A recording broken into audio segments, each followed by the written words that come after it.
Good evening, ladies and gentlemen. Tonight, episode 77, Midsummer Chat. So, every now and then, if you're new to the series, us here at Atlantic Bushcraft Adventures, I hate to call it a ramble, but every now and then we just have an episode where we have several topics we want to talk about, so we don't have a key topic for the episode, but we just kind of like to have a chat. It's a free-flowing chat. We have a couple things we want to cover. Hopefully we get some input from you guys. That's kind of how it rolls. And anybody that's been listening to us for a while, you know exactly what we're going to get into, so you can either choose to play along or whatever the case may be. But anyway, tonight, the first thing we wanted to talk about, I think, Ben, was you had some questions and comments about camping without fire, because right now we're still in a full burn ban here in Nova Scotia.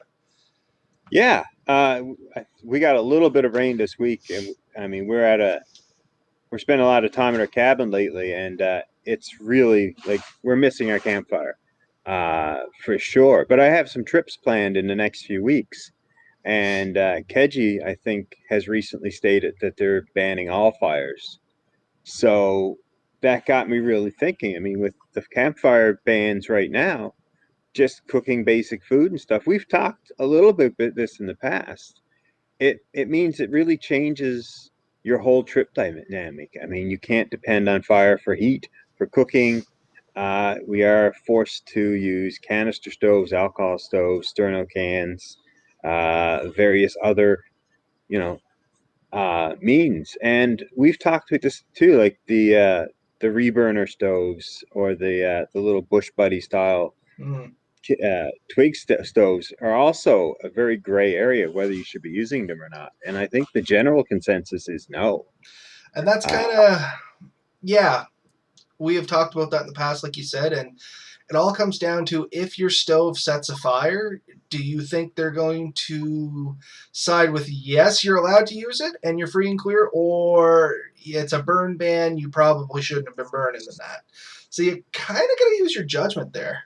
But I'm with you, Ben. I kind of think that's probably closer to a no than a yes. I mean, even with your alcohol stove or your canister stove, if it falls over, it could start a fire. Like any flame you have could start a fire. So in the end, whatever you choose to do, you have to be extremely careful and really know your system, know your environment, and take those extra precautions because you're right. Regardless of how you potentially start a fire, if you do, you're going to have some splaining to do. Yeah, and so there are definitely things we can talk a little bit about to make sure that you're extra safe, and I think that's a good topic, especially in times like this. Having some kind of source of water in case you do start to light something on fire that you can put it out right away is probably a great idea. So having that bucket of water right there is a good idea. Um, and if you're looking for a good bucket for this very purpose, I would probably even entertain suggesting the collapsible buckets at the dollar store. Yeah, I've actually picked one of those up. They're not a bad bucket for what they are, honestly. No, you get a solid gallon of water, and it fits into something not a hell of a lot bigger than a dinner plate when it's in its collapsed state. Um, we've had one laying around. I think we've had it for a few years. Still, last I took it out, worked great. So that would be one of the lightest weight, quick, simple, low bulk items that you could get for something like that. That's actually pretty interesting. I often wondered what the durability of those things were. Because, I mean, you're buying it at the dollar store. Sometimes you get some gems, sometimes you don't. And I was wondering what side of the coin that kind of fell on. It's good to hear that you got a couple years use out of it. I'm assuming that's not like every day washing your dishes, blah, blah, blah, blah, blah. Much like most people that would buy something like that. It's probably, maybe when you go out, you use it once to shuttle some water back, put your fire out, you know, Uh, relative use. I think we've had ours for quite a few years, and it it's had minimal use really over the years. And I know I have taken it out. There's been a little bit of like dust from the product in it, but I mean, I'm not using it for drinking water. I'm not using it for a lot of other things. I'm using it for exactly that. If you go down and even if it leaked slowly, it's still enough to put a fire out. It's still enough to the scoop water up and pour it into something else. You're not holding water in it for any length of time. But no, so far it seems to hold up well for the use I've given it. I know I've seen mine in the last few weeks. I just can't remember if it was in my basement or my shed at my cabin. I know it's bouncing around somewhere. It's there. It's somewhere. It's like every great piece of equipment. It's around. So just some things. The steel bowl system, like cooking in a steel bowl, putting something like a barrier or a sheet underneath your cook surface that is fireproof, or definitely making sure you have your stove on a rock away from duff, loose burnable debris.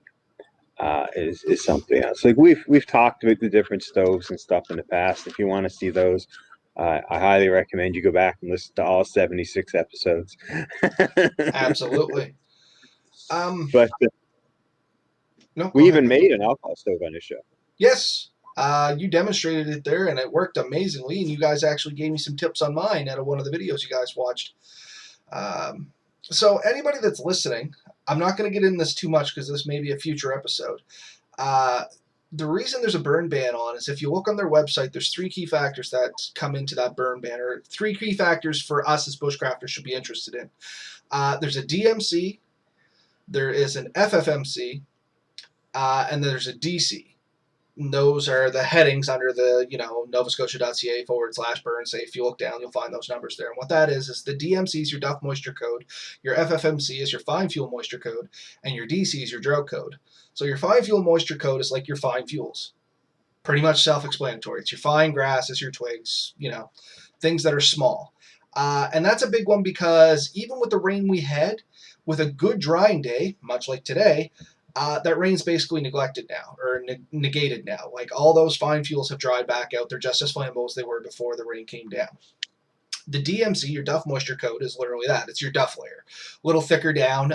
It's still maybe down a little bit, but it's still relatively dry. And then there's your drought code, which is like your underground stuff. And right now, the underground stuff is actually still pretty high in the drought code, which means if a fire was to get loose, it could go down to that deep layer of soil and burn for days, if not weeks. And we've seen stuff like that happen in history. It's not pretty, and that's what drives a lot of these burn bans and stuff like that, because people will see, oh, well, we got a little bit of rain. It's perfectly safe to burn. Well, not really, because it wasn't a significant amount of rainfall to affect that drought code or the duff moisture code. So just a little bit of fire science there. Once again, not going to dive really hard into it, but just kind of get the old cogs a turning as to what comes into play when this stuff's decided. It's not just somebody arbitrarily looking out the window going, looks dry today, guess we won't burn. Like there actually is some pretty sophisticated science that goes into it. I think these people should come out to my house, look in my basement, and tell me, explain this to me again. Because I had the water. There's a drain in my basement, and this is the first time since I moved in there. The water level came up and actually like reached the floor level, and I had to pump it out a few times because I was getting too nervous. So, anyways, I've been watching it like a hawk ever since, and I'm only down about 11 inches from the floor level of my. It has not dropped. Like since I pumped it out, it stayed the same level. And that's interesting. And you know what else goes on with that is I haven't heard of a lot of people having well problems yet, which I thought was kind of interesting due to the complete lack of rain and hot, dry weather we've been having. So, and I'm sure somebody out there is having some, but the people I normally hear from, like here in this neighborhood, nobody seems to be having any kind of well problems yet. No, So it's weird. It's a really weird year. You know what I mean? my lake, it's at my cabin. It's down, I would say, a good 16, 17 inches. Uh, in fact, there's legs on my dock that are about 16, 17 inches high. And at the high point, the water actually touches my dock. And right now, it's right at the tire rim. That's the base. So I had to put my boat out at a buoy to keep it from going ground. And look at when I never took any pictures or put up on our website, but look at when Mel and I went out camping there looking for that lake. It turned into basically nothing more than a giant swampy mud puddle. So it dropped significant. I don't think it was a deep lake to begin with. Don't get me wrong, but I mean that's a significant drop too. But yet, no well problems as of yet, which is interesting. I Yeah, said that's interesting a lot tonight, so I think I'll weigh that up. but yeah, so some things to keep in mind. Like I said, we're saying that the fire ban has been on for a while, and it really is. I mean, it is dry out here. I mean, I'm out in the woods right now, pretty well. Yeah, I was going to bring some reference to that, but I figured you'd get around to it. But no, like and driving around, like I'm noticing like golf courses are brown. I'm noticing, you know, there's definitely some issues there. So if we are, I mean, it's no reason not to camp really, but it is reason to sort of take into consideration how you're going to camp and maybe prep for the fact that you probably are going to have to cook everything on your stoves that you're bringing. So take an extra little bit of fuel. Take in consideration which type of stove you are going to take for the amount of cooking you're going to have to do on it. If you generally take a small alcohol stove as a backup, you may want to consider now maybe not just as a backup more alcohol or just go into a canister stove because the volume of cooking is going to be quite a bit higher. You're also going to consider what kind of food you're going to be cooking. If it was stuff you expected to roast over a fire, now you may have to use a frying pan or some kind of pot. It's going to change how you deal with this. No, for sure. And you may want to look at getting away from, like you said, the foods that you don't want to roast. I know you take eggs with you. Maybe that's something that you take smaller amounts to or something like that. Like, I don't know. Cooking on a stove, I always worry what happens if you run out of fuel? And you just said, of course, bring more fuel. But what happens if you run out halfway through cooking something? Yeah. So all things to keep into consideration, like Ben said. But it's not a reason to not go out and camp, like you said. It's just something more you have to plan for, a small additional challenge. I mean, it's not like it's cold weather with a fire ban on. At least you're not going to freeze to death. It does dip a little cool at night, but if you got a good sleeping bag, you should be fine.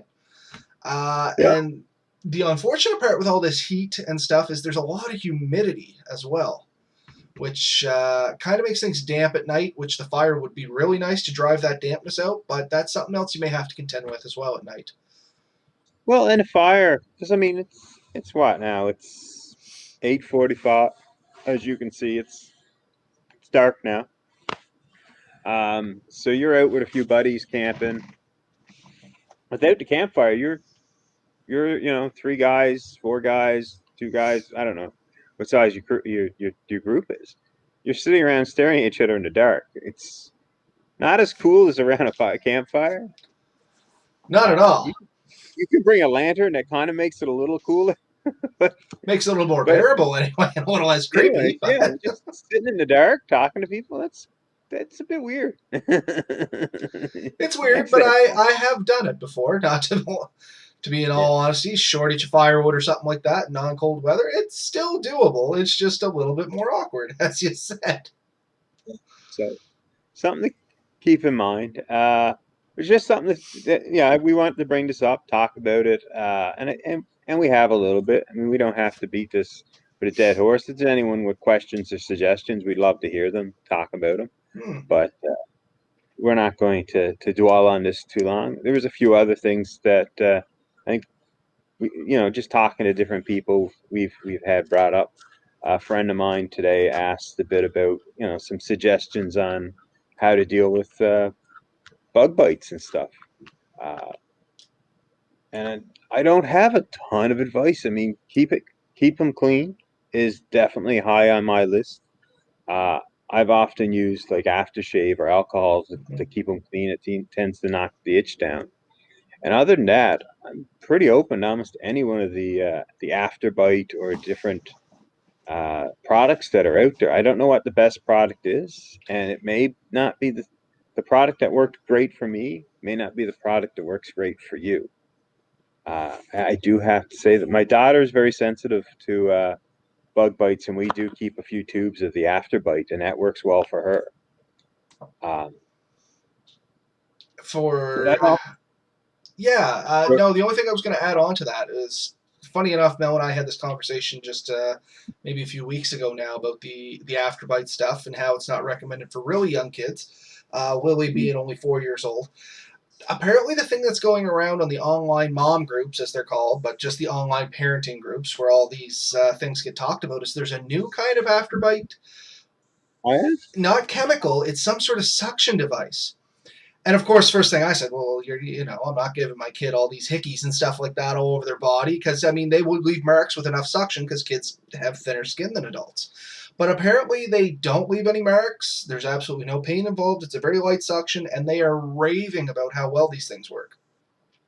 So I haven't actually tracked one down yet. Mel was going to send me the information, and I just didn't have it. And it was kind of ironic that you brought this topic up.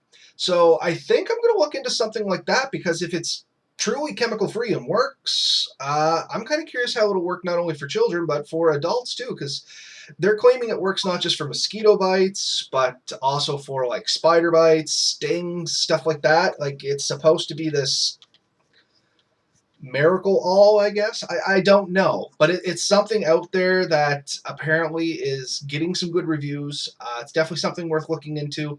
If I can get Melissa to send me that information, I'll tag it somewhere in the description of this video. And maybe somebody out there has some experience with this and can let us know a little bit about that. I know a few years ago there was another product out that was being well rated, and it was basically had a heater in it, and you put it over the top of the bite, and it heated up to about as hot as you could stand, and that was supposed to alleviate a lot of the itch and stuff.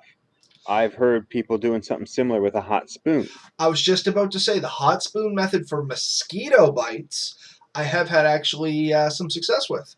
It alleviates the itch. Doesn't get rid of the swelling or any of that stuff, but it alleviates the itch.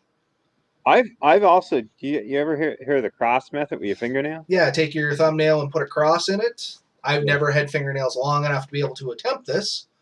Well, But you should stop chewing your nails, buddy. I know. I know. Well, actually, I dig them with a knife. It's a real bad habit. I still got to stop that too. But no, I have done that method. It does seem to have some effect, but I think that may be similar to the pressure or the vacuum method, where you're basically pushing some of the poison up through by creating Mm. either a positive or negative pressure at the wound. Um, I'm not sure on any of these, honestly. Like I don't have the scientific background to give a great opinion on this, but it's definitely worth playing with and figuring out. And I do have some concerns that not everyone is really sure, and I don't want anyone to take the wrong idea here. But like sometimes what you have may not be a bug bite. It could be some Mm. chemical, um, although probably natural. Um, there are things that we are all very familiar with, is like your poison ivies and your poison oaks, sting nettles, different plants that can. Giant hogweed was another one they say is quite dangerous. But there are lesser known plants out there that don't affect everyone the same.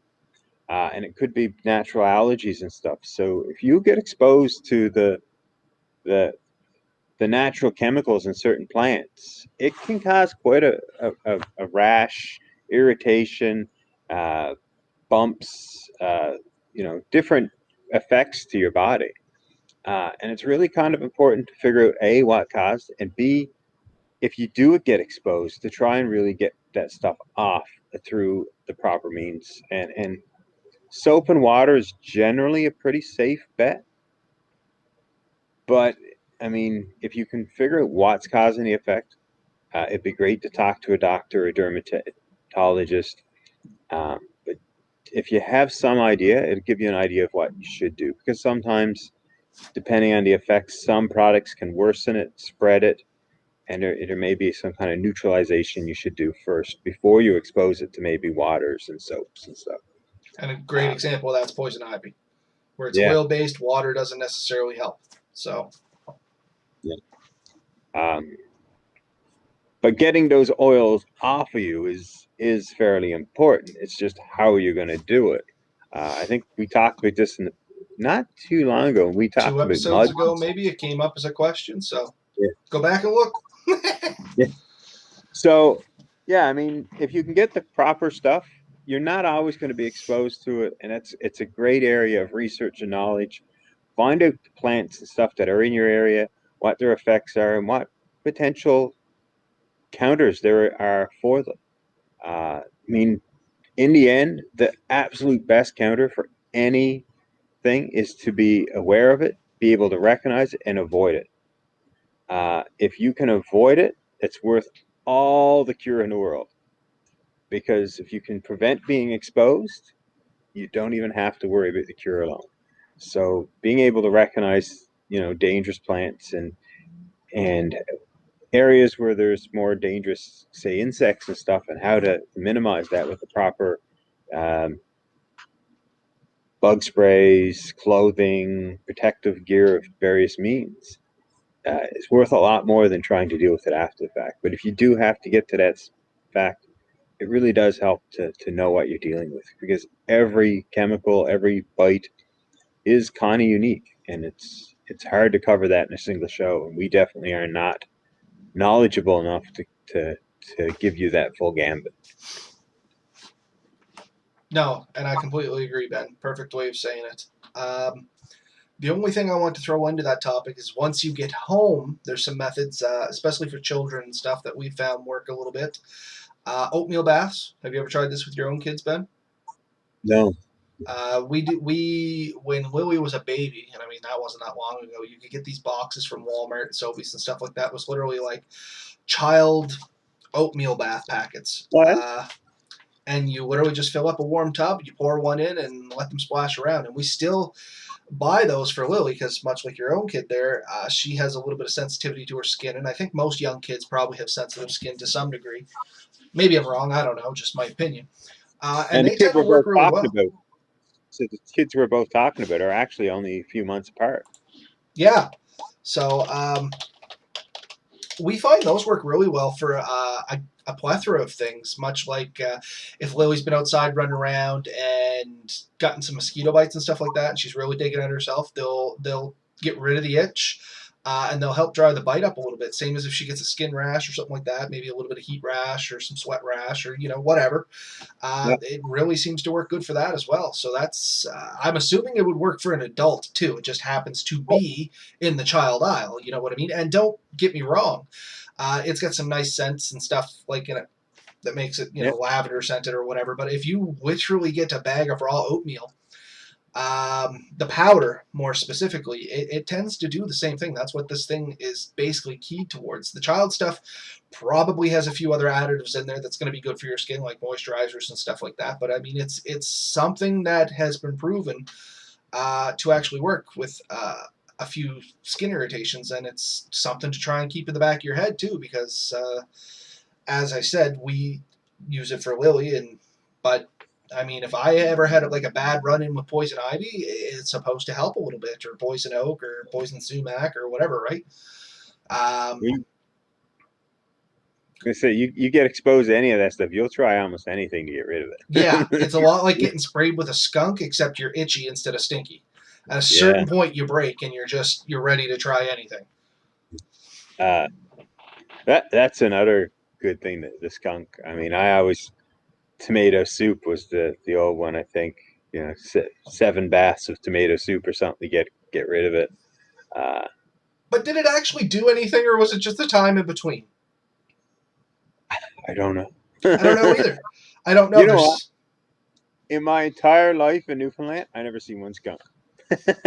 I don't doubt that. I mean, we have them all over the place here in Nova Scotia, but Yeah. this, for I imagine if I was covered in it, it'd be a completely different story. But the smell of skunk never really bothered me.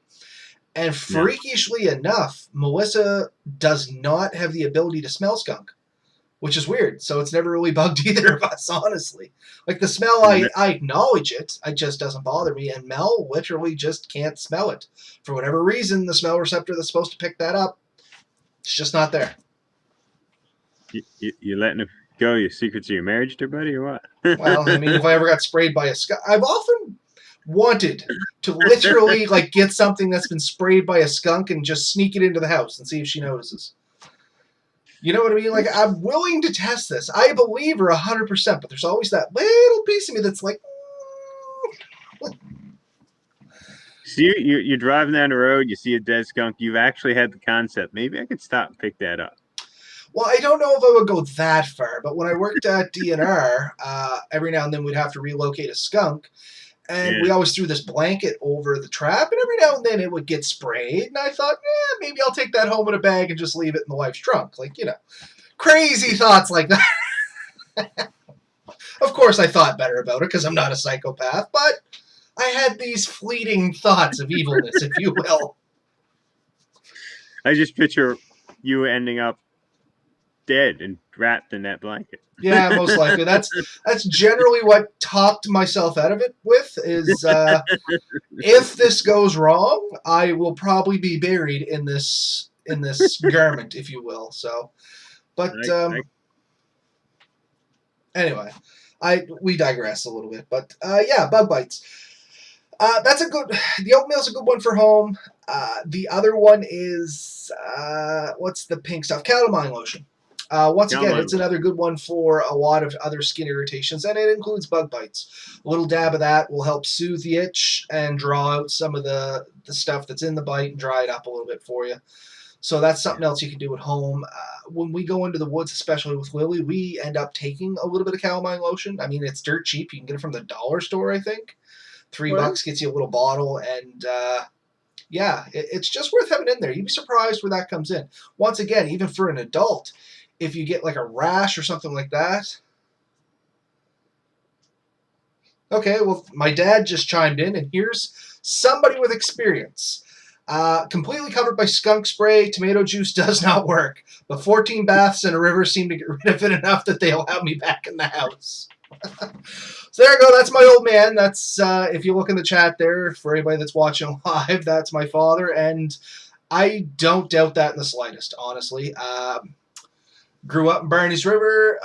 He, I believe, had about the same ambition as I did as a kid, which was to do anything that he wasn't supposed to. So if he poked a skunk, chances are he got sprayed. You got some bears behind you there, Ben, or what, man? It's a bear. I heard a snort. I wasn't sure if it was my dog or a deer. Could be a deer. They're starting to wander a little bit more. So Yeah. might be the dog. But anyway, there we go. Apparently tomato soup doesn't do nothing. I've heard both sides of that coin too. Like tomato soup works, tomato soup doesn't work. I've heard people wash their pets in tomato soup and it does nothing. Apparently the veterinarian has this skunk be gone stuff. And I've heard that's a complete gimmick too. So it might be one of those things. Nothing truly gets rid of it except time. Yeah. Or apparently a river. But yeah, so all good things to keep in your arsenal, especially when you get home. Like I know, regardless of how careful you try to be when you're out in the woods, especially for extended periods of time, you're going to come home with most likely some sort of skin irritation somewhere, be it some blisters on your feet, maybe some chafes on your hand. I mean, I've chafed on my shoulders where I've been hauling a backpack for a while. I've slept in my hammock and it rubbed on me wrong, and I've gotten a chafe like on my neck because for whatever reason I got my head halfway out of it. It's not real uncommon. And once again, both the oatmeal bath and calamine lotion tend to help with all that stuff. So yeah, the little bottles of calamine lotion are small enough to throw in your backpack, and a little bottle of Afterbite, and that'll take you a long way for not a whole lot of money and not a lot of room.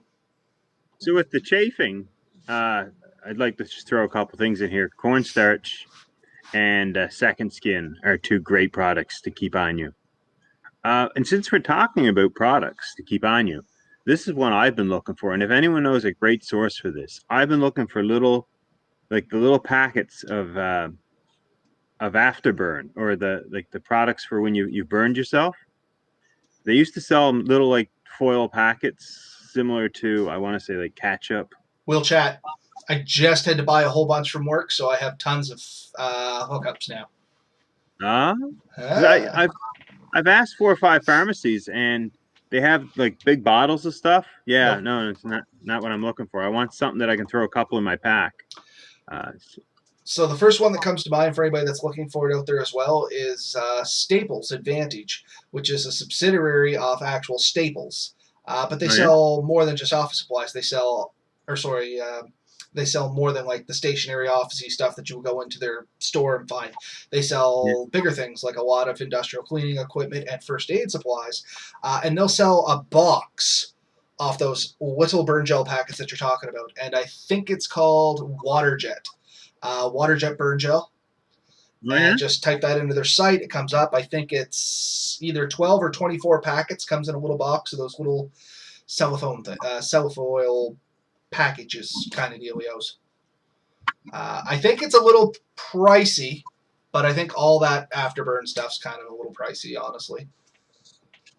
Yeah, it probably is. I'd love to see what the cost of it is, but honestly, if you're out for a 2 night trip and on night one your daughter grabs something hot and she's burned, it means the difference between cutting that shit trip short and her being comfortable the rest of the trip. Like that is how big of a deal that one product can be. So having the right products in your first aid kit, it's a lifesaver for a trip. This happened to me. I was out camping with Jeremy and Gary and some of the other people that we love to camp with, type deal. And my daughter burned her hand, and when she put that on, like it hurt, and we knew she was hurt. She was in a fair bit of pain. We put that on, and she was good to go for quite a while. And then when it would start to hurt again, she'd let us know, and we managed to get that one packet to last quite a while. Hmm. And I mean, the next day she was cutting wood and doing stuff with everyone else, and it made the difference between what it would have been a really bad ending to a great trip to it not really being an overly big deal. So those right little products, those little things like your second skin to deal with chafing, Moleskin, second skin, both. yeah, little cornstarch to help prevent it from getting worse while it's happening. The after the bite stuff, the afterburn stuff, all the stuff really uh, makes a big difference. And Dad just mentioned another product that I had completely forgotten about because I hadn't heard about it basically since I moved out of the house. Just because it was yeah, always common around home. I just yeah, never actually picked up any up for myself, and now that I've heard it again, I probably will. It's called Absorbing Junior. Have you ever heard of this stuff? yeah, It's great on bug bites, and I can attest to that. Like I said, yeah, Dad used to always keep it around the house. It's good for a magnitude of things. I mean, everything we used it for probably wasn't what it was designed for, but I can remember, and I'm not embarrassed to say this anymore, when I was a teenager, I had real bad foot smell. You know how you hit that age where you start going through changes and your feet just rink? Well, yeah, that's kind of where I was. Zorbian Jr. killed it instantly like that. It's great for bug bites.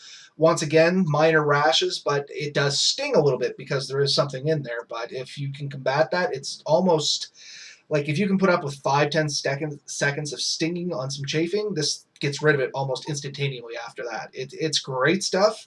I recommend people looking it up and reading the MSDS and stuff like that on it too, because once again, what I did with it and what my family have done with it probably went outside the scope of what the product was actually designed for. But that's the thing. I completely forgot about it. It was one of those things where I'm from down there, Barney's River in the country. It was one of those remedies that everybody just kind of had around that, you yeah. know, it covered everything. And it smells pretty good. It smells like wintergreen or something like that, if I remember it correctly. So in a Well, pinch, it actually even worked as a little bit of an air freshener. So if you get mauled live on our show, do you think our ratings will go up or down? ah! I don't know. No, I just smelled something go through the air. It's kind of minty. I don't know. The mother-in-law is cooking something, or if it's something that blew through the woods. It's kind of interesting doing these shows outside. You get the different experience.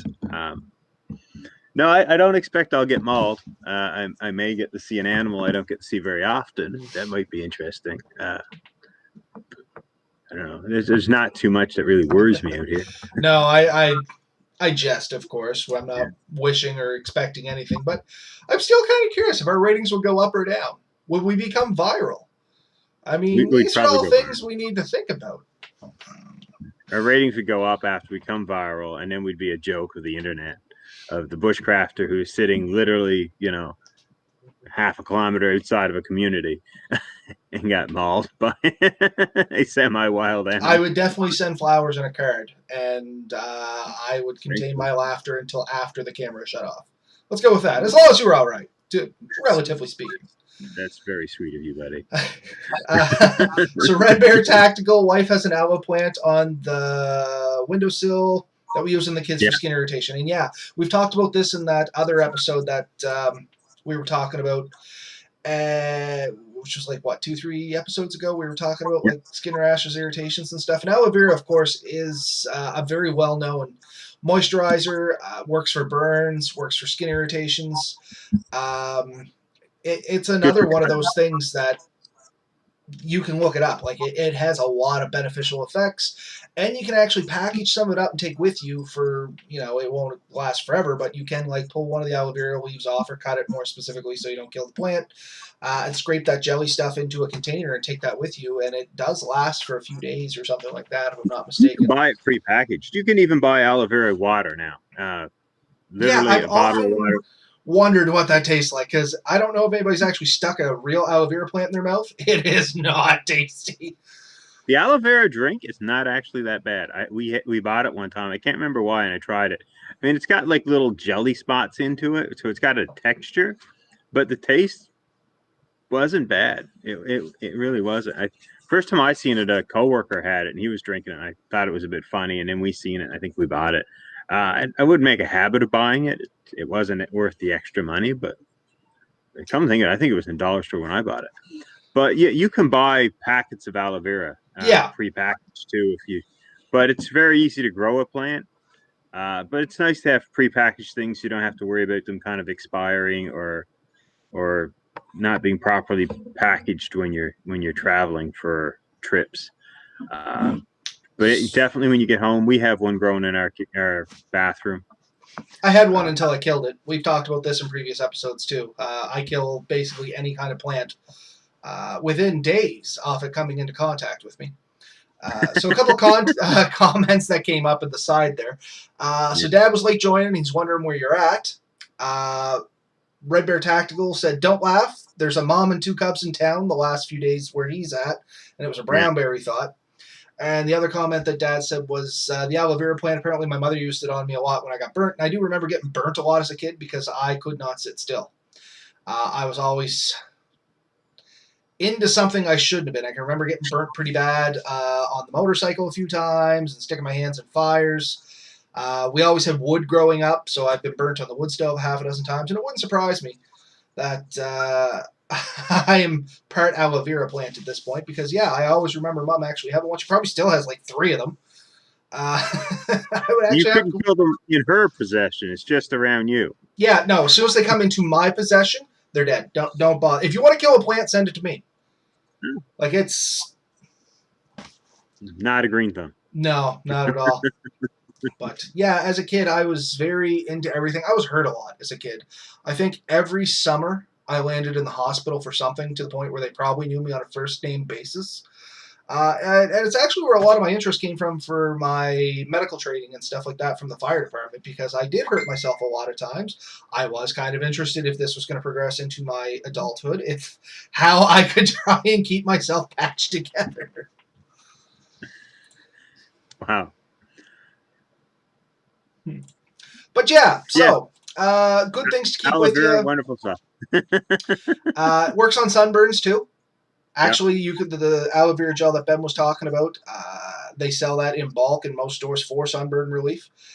So yeah, it's I don't want to say a wonder plant, but it's kind of a wonder plant. It does a lot of stuff. If you don't know about aloe vera, you should know about aloe vera. So that kind of covers the skin elements, some bug bites. Once again, we talked about some of this a couple episodes ago. We invite you to go back and listen to that stuff because there was a lot of other good information in those episodes. What else did you want to talk about there, Ben? We kind of jumped all around a little bit there, and once again, that's kind of how these episodes go, but all good information. I see there's a few people have asked about where I'm to, and I am on vacation, so I'm moving around. I'm actually at my father-in-law's property right now, so I'm stealing his Wi-Fi to do this. You're And not he does stealing, you're happen borrowing. to live on the outskirts of a town, so we are more in the woods. So there are probably a few deer and maybe a fox, or it could be something else out there. Um, I wouldn't be surprised what you could see running back there. Deer for sure. There's a lot of deer in this area, so most likely any noise I'm hearing is probably a deer. Could be some squirrels, mice, things like that. Um, you can also, like, earlier, just before we heard ATVs in the background, and there's a river, a stone, so I can almost throw a stone and hit it. So there's definitely wildlife back here. Good enough. And I mean, it always adds an interesting flair because this is not the first time you've done this. Once again, No, we were talking about just before we went on. We're at 77 episodes now, and if anybody is counting along, that's way more than a year. yeah, We're coming up on 2 years here in March, I think, yeah, which is kind of crazy all on its own. But yeah, it's been a couple times. Ben has actually gone out in the woods and shot through the podcast, and it's always a great pleasure because it adds a unique flair to stuff. Once you were set up in a hammock. It's all the good stuff that you guys out there that are only listening to our podcasts through services like Spotify and Google Play and the well, Apple Play Store and stuff like that, that you're missing out. It's definitely worth jumping on our YouTube channel, subscribing in, and checking out some of these live shows because we do try to interact with everybody that's talking to us on that side, I guess, because everything's reversed on my side. Yeah, thanks, Alan. And yeah, so once again, if you're listening on the podcasting audio only things, if you're bored, hop on a Wednesday night and join us live. Might as well plug ourselves. I mean, it's our show. Why not? yeah. Who's going to complain? Yeah, I wish that I Oh, had unlimited high-speed internet everywhere, and then we could do these things from much better locations. Honestly, oh, for sure. Problem is, most of the places we go, we don't have cell phone coverage, so we can't even do it through that. So Red Bear has made a comment. I've been told that mosquitoes are attracted to people with high potassium content. So I'm going to tell a little story because we are at the 40-minute mark and it's story time, of course. And I've told Ben this story, and Dad's going to appreciate this story because he was involved in it, sick bugger like I am. We used to live in Miragamish. And in Miragamish, we kind of lived beside a swampy area, and we basically bred mosquitoes for the rest of the world. Like, there was just... I've never been anywhere where they've been so thick, honestly. And we'd always have people come over, and we really wouldn't be swatting at the mosquitoes too much. And they'd say, well, don't the mosquitoes bother you? And we'd be going, there's a secret to it. And of course, we'd drag them into this. We'd drag it out as long as we could. And finally, we'd be like, all right, so the secret is eat some bananas. And we'd be all serious about this. And we start feeding these poor buggers bananas. And literally the time, it only takes maybe 10, 15 minutes after eating a banana, you literally become a mosquito magnet. Because it is the potassium seeping through your skin. It's one of those quick-acting things. And yeah, literally you could see the mosquitoes from the area just all of a sudden go, and bombard this poor bugger. So the way we stayed away from the mosquitoes was by tricking other people into becoming the mosquito magnets. And we literally made a career out of doing this. We were sick individuals. My dad is literally just as messed up as I am when it comes to these cruel practical jokes. If you ever get the pleasure to meet him, ask him about the fridge. He'll know what it means. He will know what that means, and he will burst out laughing, and he will tell you stories about how me and a bunch of the neighbors' kids basically tried to kill ourselves on a fridge. But that's a story for another day. Let's see. We got some more comments coming up here. One of the reasons I avoid bananas in the summertime. Exactly. I've heard that people with low iron don't get bit as much. I'm not sure about that. Don't know about the iron side of things, but I do know potassium is an attractant. Potassium is one of the elements that will actually seep through your skin, and mosquitoes and some other bugs too are kind of attracted to it. And that's, like Red Bear said, that's generally why a banana is not the best bushcrafting food you can take with you. For a magnitude of other reasons, but also for the fact that you're going to attract every bug, especially mosquitoes, within at least a couple 100 feet radius. I've heard even blood type has an effect on your attractants to certain insects. So It's there's all possible. kinds of theories out there. I personally think I would take a healthy iron level over fewer bug bites. So And there might be something to the blood type thing. Now that you get talking about it. Like, I get bit way less than Melissa does, and I always just assumed, she had softer skin, bugs liked her more. But I have an O negative blood type, I think, and she's got like an A positive blood type, so maybe there's something to it. I have no idea.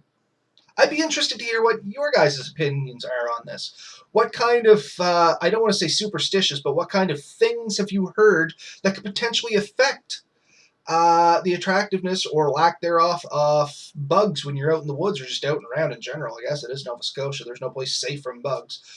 Because I always find these things interesting. They're always rooted somewhere in a bit of scientific fact, be it right or wrong. And it's always interesting to look at these things because you can learn a lot of stuff from what people used to say, like the old-timey remedies. There's a lot of good information in those. There's a lot of weird information in those and maybe not so useful information in them. But generally, you can dig up some real interesting tidbits of some scientific study to some degree that went on for this. Like maybe there was no scientists actually conducting the studies, but maybe there was a group of people that tried this and found results. Like, I mean, that's how we got, Tylenol and stuff like that. Oh, I got a headache. I ate this plant. It went away. Maybe we have something here. And they just kept trying it. And that's how a lot of our stuff was discovered. So I'd be interested to know what you, our listeners, have heard about this stuff. Get.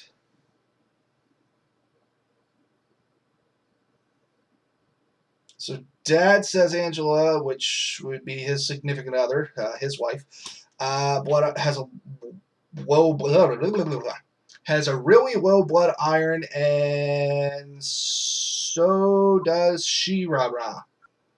Don't know who that is. And they both get bitten to death. So maybe the low iron thing has no bearing on it. Once again, there's a lot of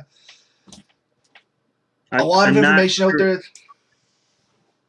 I'm not sure how a mosquito could tell. I really don't. Like, what would be the follow on that? If you have low iron, is there a scent you don't put off? Do you not produce as much carbon dioxide so they can't pick you up? Like, there must be something out of this. I do know that they say mosquitoes are generally attracted to a few things: carbon dioxide, heat, so your body temperature, and obviously certain chemicals in the air, and potassium could be one of those.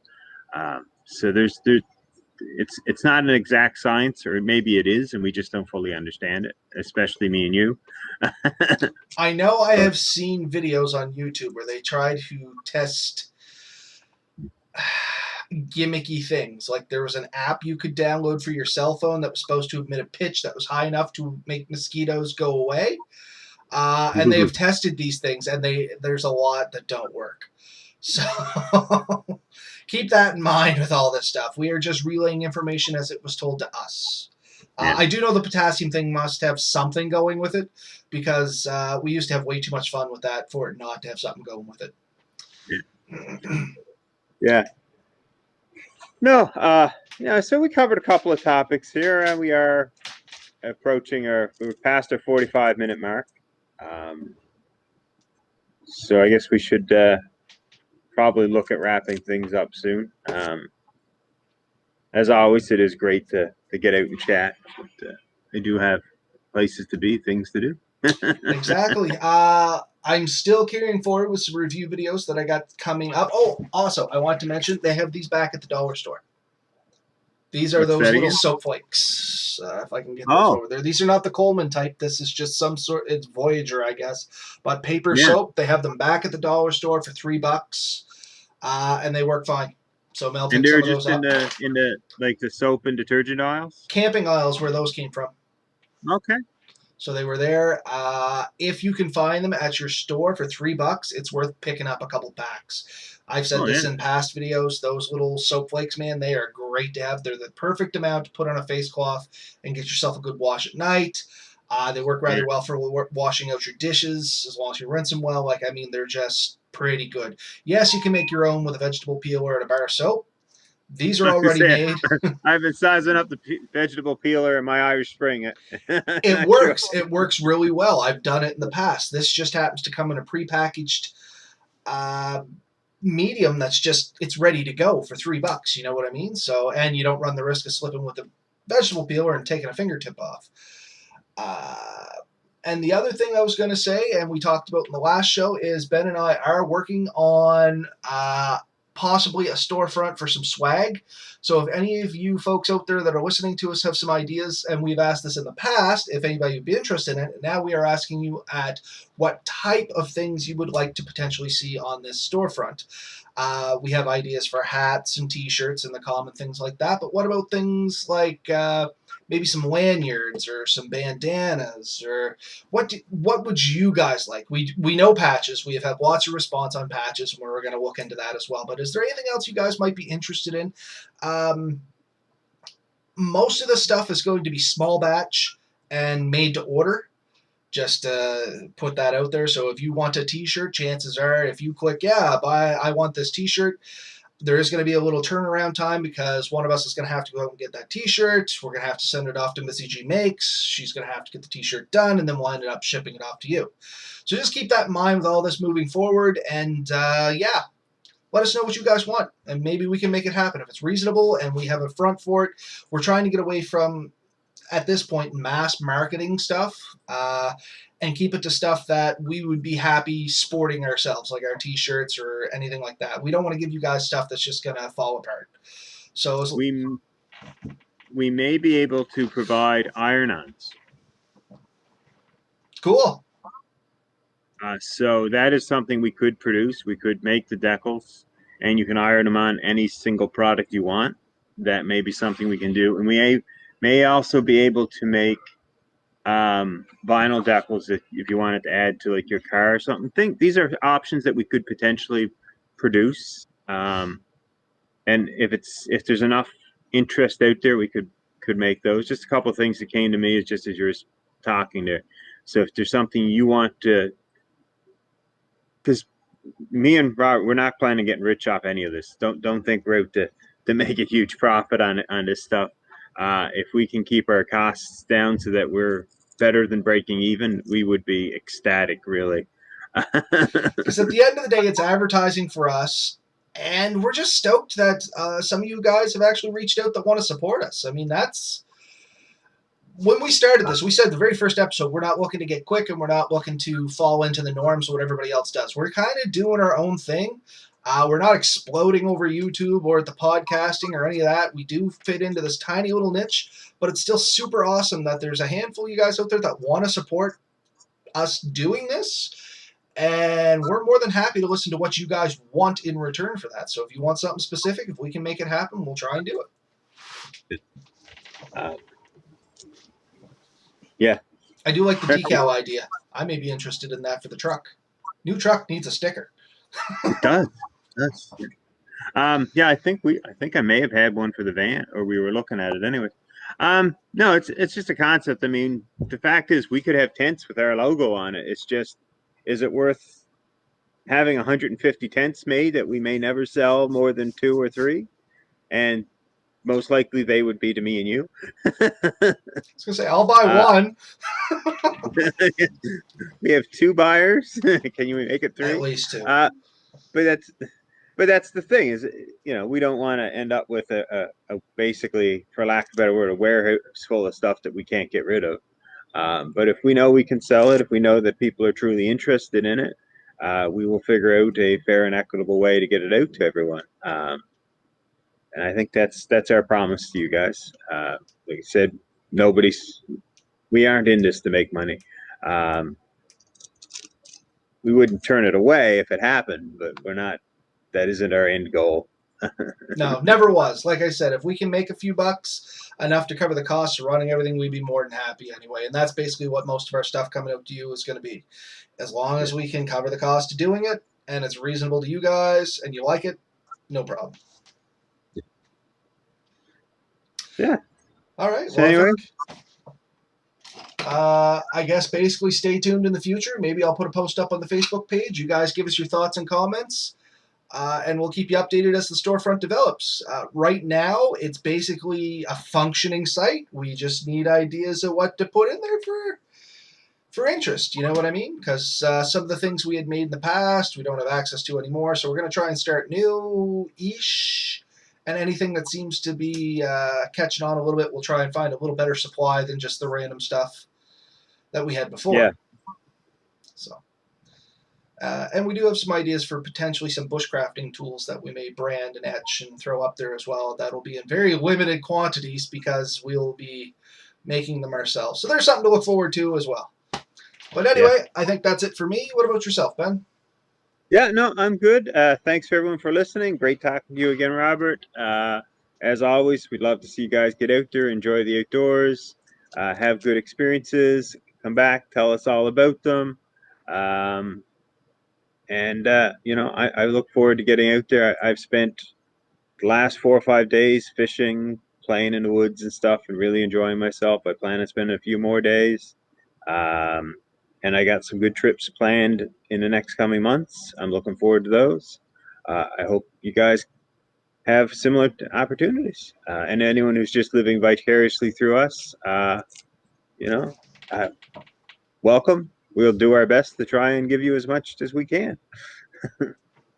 No, for sure. And just to tack on the end of that, if anybody's interested in coming on the show, you don't really have to be an expert in anything. If you just want to come on and shoot the breeze with us, there's always an opportunity there for you too. You have to like hearing yourself talk though. There is a little bit of that involved in this. But yeah, anybody, if you just want to jump on, maybe tell us some stories. We can do something like that too. But anyway, thanks to everybody that joined us here tonight. Red Bear Tactical, Al and Dad. Anybody else that I might not have seen in the comments, I apologize. Thanks for joining us, and we'll talk to you next week. Red Bear, make contact. We'll have you on. For sure. Night, everyone. Yeah.